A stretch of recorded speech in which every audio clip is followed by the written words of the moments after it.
Okay, so our next speaker, I've had the pleasure of meeting. I met him about a month ago. His name's Adam Durfee. He's a professor of digital marketing at BYU and heads the Y Digital agency.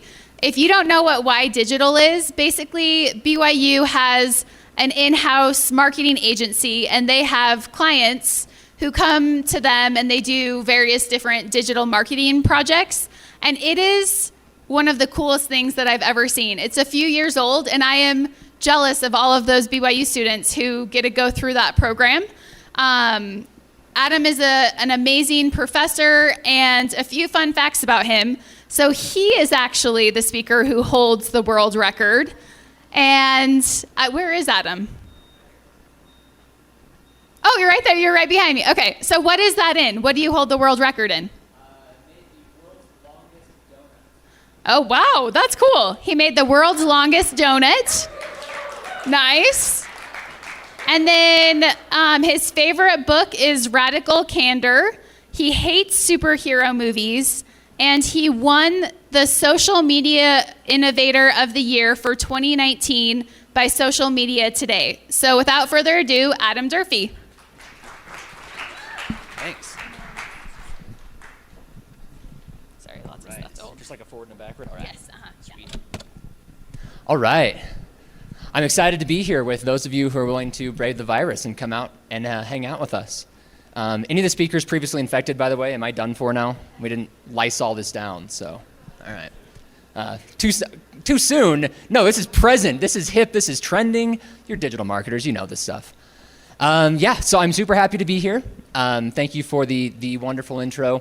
I appreciate the opportunity to hang out with people sometimes who aren't students. No offense to my students who are over here, but sometimes people who could actually afford to buy lunch if we go out together is a nice change. So it's wonderful to be a part of this. I saw the announcement last night as well, as probably most of you did, that March Madness got canceled and people are really sad about it. And I sort of wondered in that process if what's happening right now in March is not mad enough for them, because in my mind, this is the ultimate March Madness. And if people are just missing brackets, my family and I have got one going on a group text where we actually started listing states and brackets for which ones would fall first to coronavirus. For what it's worth, I'm from Idaho, which is not confirming any cases yet. It's one of 3 states left. So really, if you want to get in on this, the championship's Mississippi, Alaska, and Idaho. So for what it's worth, you can still bracket this thing out. All right, I don't know fully. I didn't chat quite enough with the Avalaunch team to know all of who's here. So let's just do a quick, let me understand my room here. How many of you are agency people in digital marketing? Agency people? It's okay to raise your hand. Since you can't shake them, you can raise them. Okay, thanks. All right. How about in-house? In-house marketers? All right, perfect. And then entrepreneurs? Got some of those out there too? Okay, awesome. About thirds across the board. To the entrepreneurs, are you guys in tech entrepreneurs, I'm guessing? Most of you getting some nods? All right. I want to share an idea with you just real quickly. I don't know how good you are in the tech space, but you're familiar with Pokemon Go, familiar with Wizards Unite, that kind of augmented reality game? I think your next big idea is come up with one for coronavirus, right? We hold our phones up and it just tells us who's infected and who's not as we walk around. It's going to be killer. I really think so. Have a really great opportunity to drive some population to your game. I don't know if it's going to be evergreen content. It may not be quite on our scale here, but at least relevant for now. All right, so I want to talk just a little bit. Okay, good. I have slides. All right.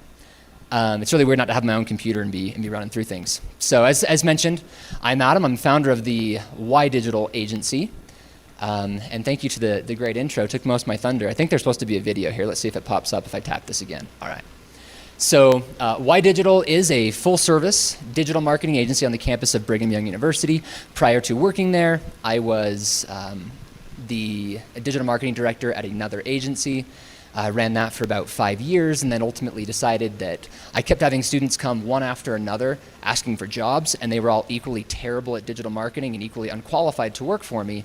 And I felt like somebody needed to solve the problem of teaching digital marketing, SEO, content marketing, paid search, social, etc. to students, and finally decided that person was going to have to be me. So we launched this digital marketing experiment called Y Digital, where we bring in students in a limited enrollment capacity. They come in, they apply to work for me, And then once they're doing that, we're working for real clients on real projects. It's been an extraordinary experience thus far. We're 2.5 years old. And for me, it's been pretty rewarding as well to be able to teach students what this digital marketing game is all about so they can grow up and be more like those of you here in this room. And as well as for me, it's been kind of an interesting selfish experience as well, because sometimes I get in-house or an agency or even entrepreneurs. It's hard to sometimes do the coolest marketing ideas you've ever thought of, because your question becomes, well, do I have enough time to invest in this? Am I going to give enough time to my job if I start thinking about this neat thing I want to do? Do I have the resources at my disposal? Well, in a university capacity, we get to do that. We get to come up with all sorts of neat creative ideas on a regular basis and test what you can and can't do in the space of digital marketing. In fact, last year, we came home with 9 different state and national marketing awards in professional competitions as just a bunch of students. And for me, that's testimony to the fact that there's this incredible opportunity in this space and so many things that haven't been tried yet. And all it takes is somebody willing to give it a try and maybe a little bit of time on their hands, and of course, a whole bunch of free student labor. So it's been a lot of fun so far, but I was asked specifically today to talk to you guys a little bit about social listening. So I'm going to guess, without doing our poll in the room anyway, I'm going to guess that not everybody's super familiar with the social listening space. Software and social listening runs anywhere from 20 to 30 grand all the way up to $250,000 a year. But social listening at its base form is just understanding what people are saying about you online, right? Your cheapest social listening software, some of you may be familiar with, tend to just crawl Twitter or maybe Pinterest to see what people are saying about you. And then you try to use that information to make important decisions. I've taken social media or social listening to a different level. We like to find out what you're being said about you on all social media platforms, also on YouTube and in news and in forums and all over the place, because we think getting a complete picture of what's being said about you, your industry, your brand, etc., will help you make better business decisions. So that's ultimately what we're playing with in this social listening space. And we'll talk about just a few basic pieces of that today. So I've got 3 here that we'll discuss.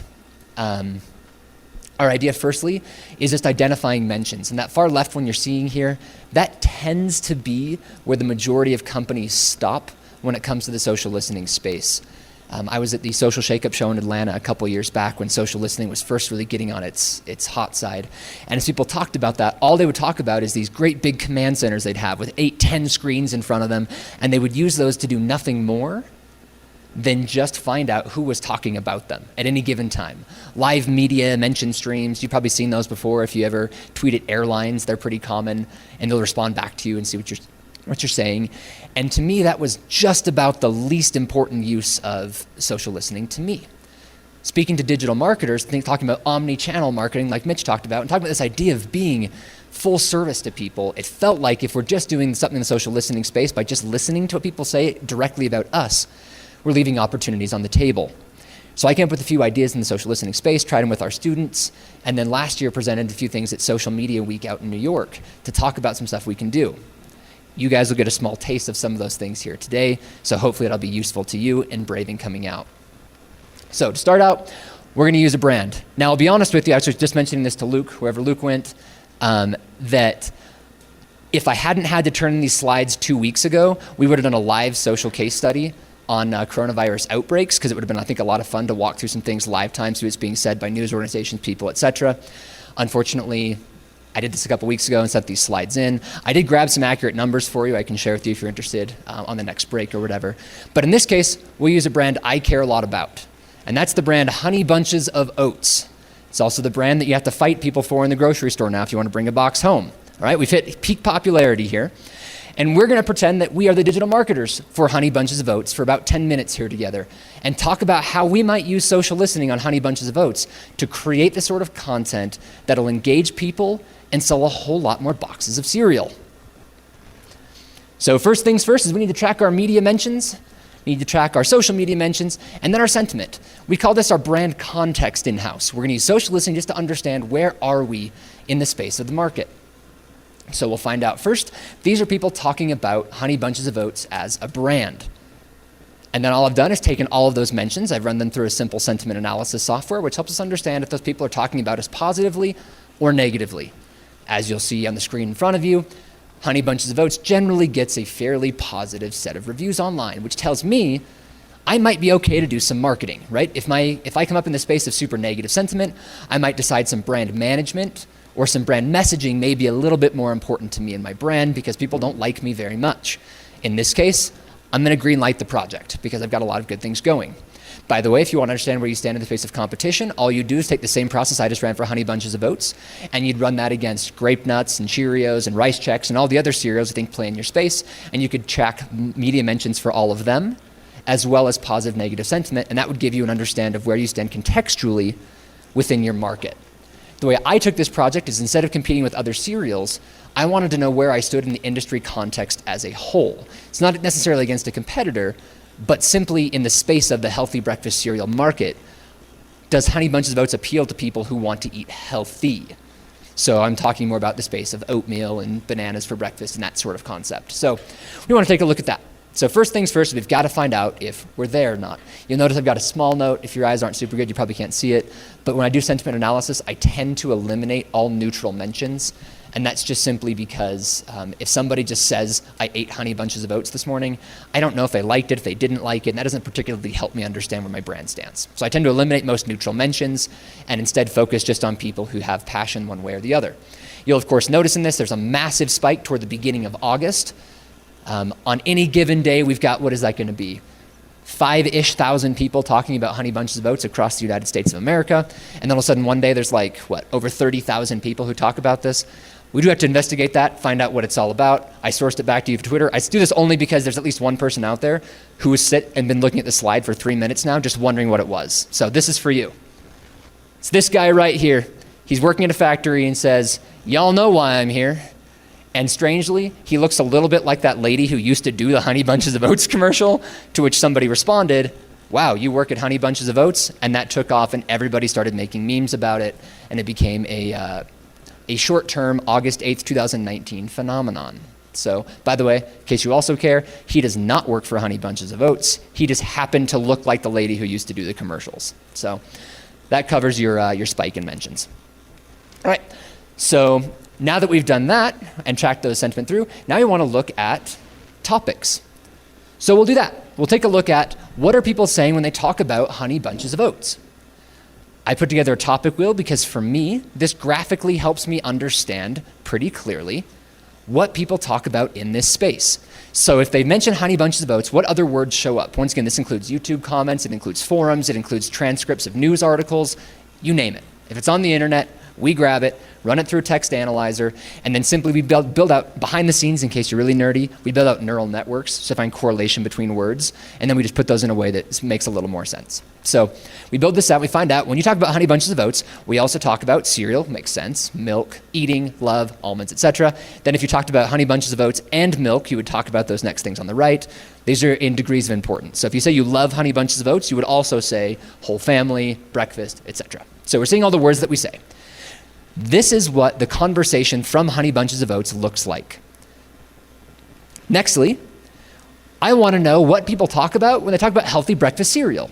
As somebody who's Honey Bunches of Oats interested in this market, I want to know if you're not talking about Honey Bunches of Oats, but you are talking about eating a healthy breakfast cereal, what matters to you?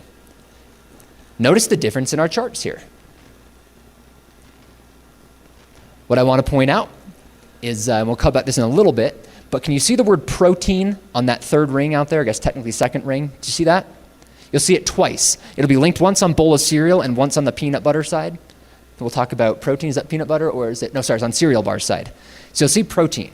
When people talk about healthy breakfast cereal, protein comes up in two separate conversation chains entirely. We back it up one step. We see Honey Bunches of Oats. You'll not see the word protein on that list.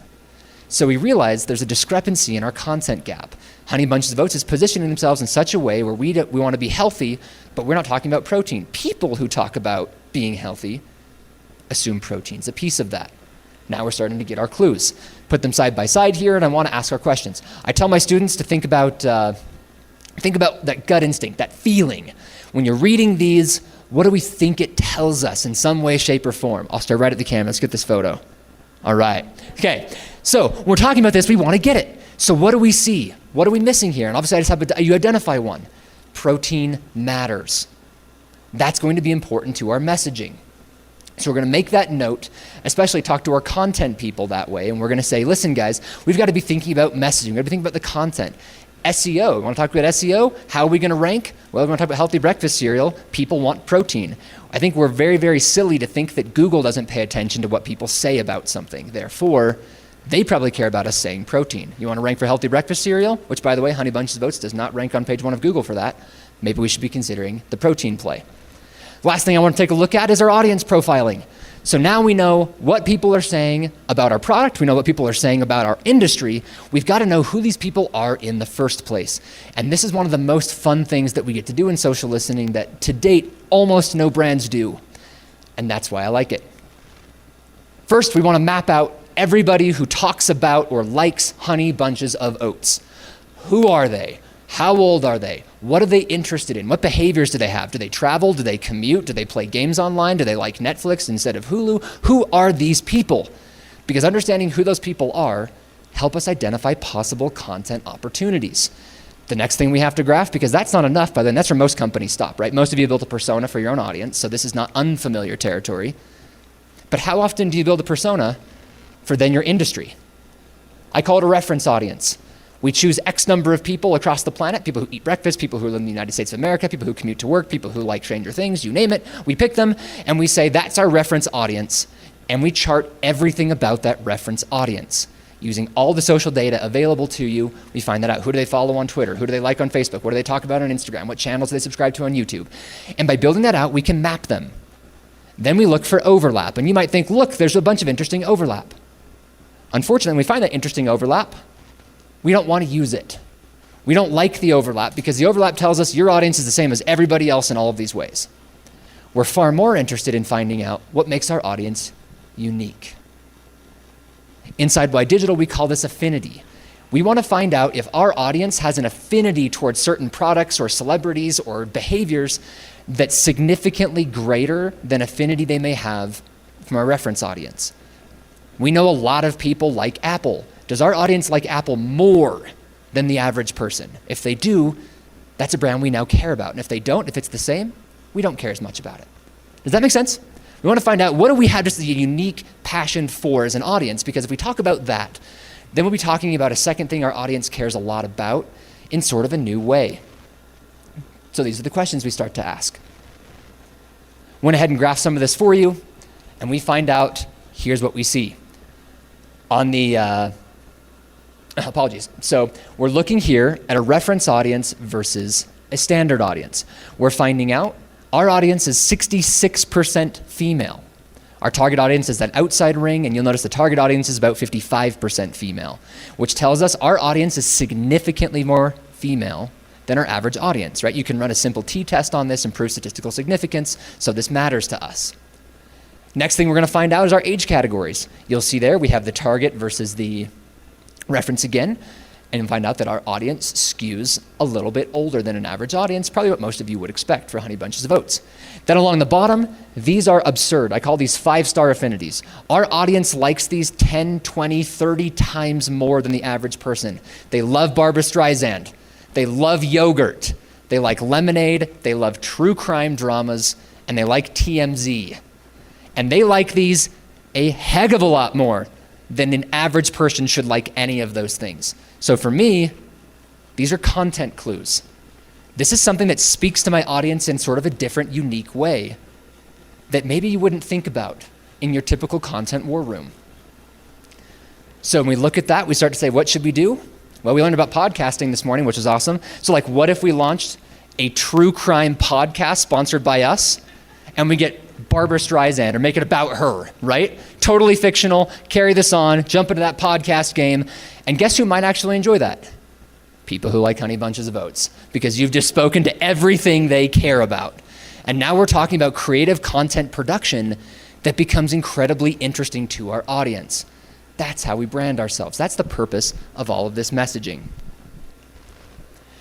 We then step forward and talk about, I'm sure what some of you are, which is, I know the most fun thing is to sit around and create content because we get to be creative, we get to brainstorm, we get to do stuff, but eventually we have to pay the piper. We have to get links, we have to make money, we have to return investment. How do we do that? Where does that even come from? And in this way, it becomes very simple. we can start to chart for ourselves where we might find content opportunities. So if we fast forward, we have an option where we can take a look at articles written. Now, I know a lot of you are thinking, you know what, if I could get a link from Aunt Emily's recipe blog, I could tell my client I got a link and I'm in good shape. Most of us in the SEO space understand very clearly that if we could land a couple of big domain authority links, a couple of real references, we could drive actual traffic, actual authority, and be much better. So that's how we tend to look. Inside of Y Digital Agency, we're not usually looking to build links anywhere. We're usually looking for the biggest, baddest links we can find out there. So I went ahead and thought, let's think news, let's think huge blogs, let's look domain authority like 60 plus. Let's go as big as we can go here. So I took a look at everybody right there on the bottom who talks about healthy breakfast cereal, who writes articles about healthy breakfast cereal, and charted that volume. So these are companies who have written, I think, at least 10 articles about healthy breakfast cereal, that space. And then the second overlay graph, the line graph you see on there, is the average engagements they get on those articles for breakfast cereal. Now, of course, just realize there's a big flaw in this, and the flaw is we don't know how many engagements an average article for that company gets. When they write about cereal, are they getting more or less than you would expect? So it turns out this chart is a little less helpful than we want it to be. So I made some adjustments and charted it this way. Now you're looking at the average engagements that any article on that particular platform gets, social media engagements, by the way, is how I'm defining this, versus the engagements they get when they write about cereal. And what does that show us? If you're CBS News, your average article on social media that you write about anything on the planet will get somewhere between 5,000 and 6,000 social media engagements on average. If you write about breakfast cereal, you get, on average, 17,000 views. Your audience is 3 times more interested in cereal than whatever else you talk about on a regular basis, which tells me when I want to create something really cool about cereal, I get to talk to CBS News reporter, find the one I like, and tell them, guess what? You're getting measured in your engagement levels inside of your company. I get it. We've all been there. If you write about mine, you could see a 3 times higher engagement rate than on your standard article. Now, if we considered interest in somebody writing, I would sure hope so. Because now you can take social data into their warehouse and explain to them how they can be better at their jobs by doing this. Pretty neat, huh? All right, we also find out, by the way, just on the far right here, the simple most, they just get an absurd amount of engagement on everything they write, period. So it turns out they may not be our best source, and that's sort of like what we can delve out from this. I'll kind of skim through the rest of the stuff I've got here, so I have a couple minutes for questions. But if you're a true data junkie and just love the space in TF-IDF or in EAT, so in Google Reader Guidelines and Expertise, Authority, and Trustworthiness, we can also look through to say, okay, who ranks in Google and why do they do that? We take all the information from all the top 10 websites, run that through text analysis, compare it to what's on our website, and find out what words do they use across the board unanimously that we don't use, sort of try to rig Google's algorithm that way. And we find out, just in case you care, on the far right over there, that if you go to Honey Bunches of Oats website right now, today, as of 2 weeks ago, the word healthy, protein, fiber, and breakfast all do not show up on the Honey Bunches of Oats webpage. And you're all thinking, holy cow, that's crazy. I agree with you. If anybody knows somebody at Honey Bunches of Oats, let me know. I'd like to pitch this deck to them for a few $1,000s. I'll give you a cut for the introduction. But there it is. They don't use those words. So from an SEO standpoint, we incorporate those words. We try to build up our authoritativeness. Then we get into our content wheelhouse. We try to create something far more interesting that appeals to this unique audience of Barbra Streisand lovers that we just discovered existed. And that's how we use social data to create something interesting. All right? I think I got time for some questions, right? Who's my official timekeeper? I think I stayed in time. I rushed fast enough? Yeah, okay, I rushed fast enough. All right, do we have questions? Yes, please, right here.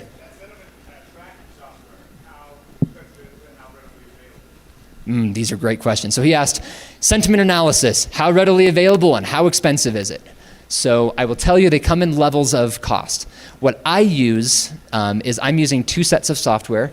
I'm using software inside the BrandWatch suite and software inside the Synthesio learning suite.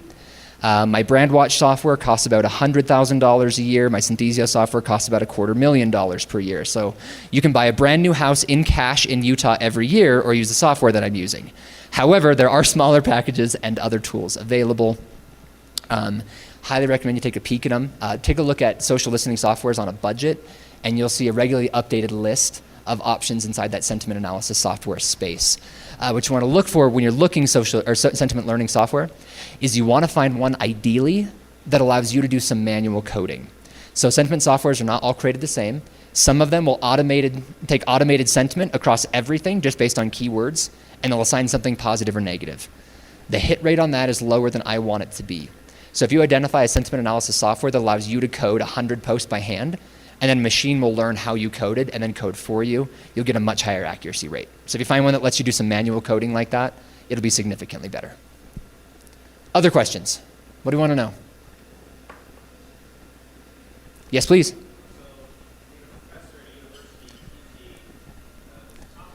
That's what they tell me.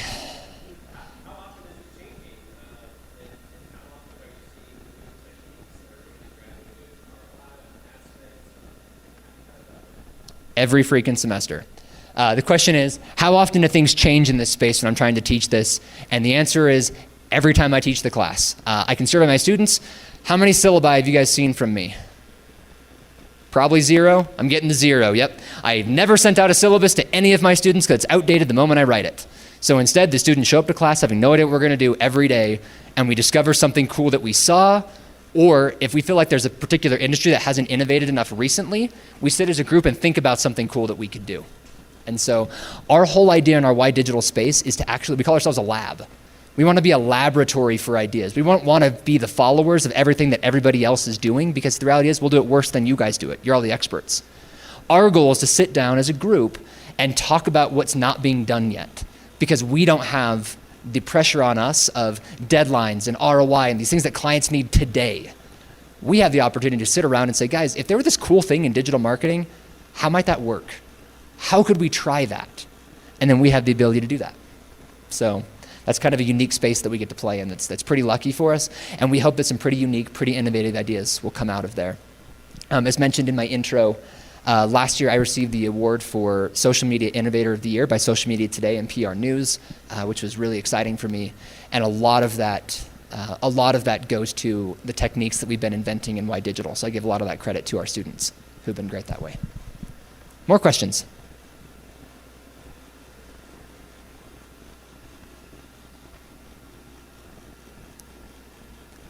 All right. I can leave it at that. And are you emceeing my event? Can I hand you the microphone? All right. Guys, thank you so much. I appreciate it.